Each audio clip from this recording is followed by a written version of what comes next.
I think in such like a siloed profession like voiceover, it's hard to sometimes be motivated about, you know, what your day is going to look like. You know, how do you motivate your personality to be connected? You know, how do you motivate?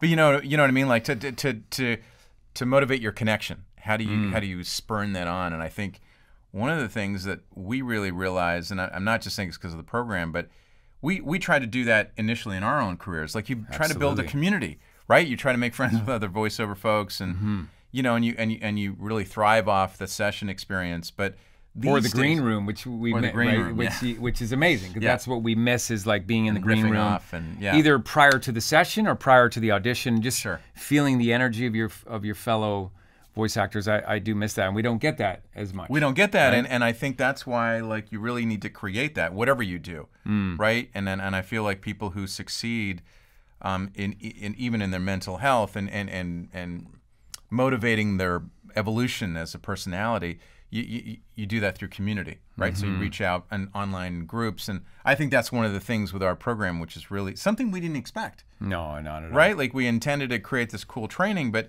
I think one of the biggest benefits people get is a community, not only from their class, but from the alumni and all that. And I think that's something that we emphasize as an idea while people are doing the program, and also afterwards. I did it yesterday in a sort of a debrief.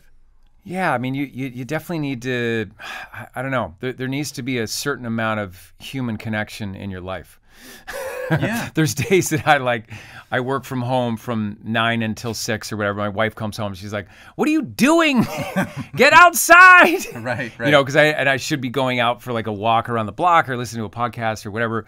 And it's not like that all the time, but there's just certain days where you're jumping from one thing to the next, and you know, I don't know. I guess since COVID, we're not getting into rooms together as much as we used to.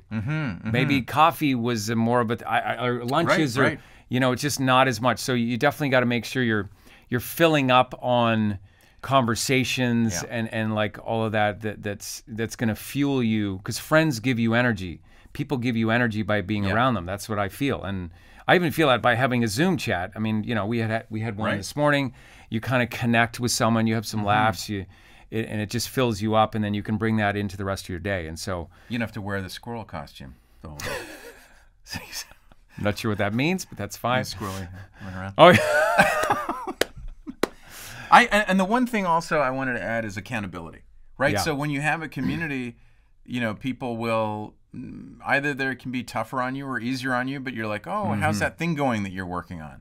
Yeah. You know, and you're like, oh, shoot, I haven't done that, or yeah, I'm kind of making some progress there. So I feel there's an accountability element to that community, which is really important too.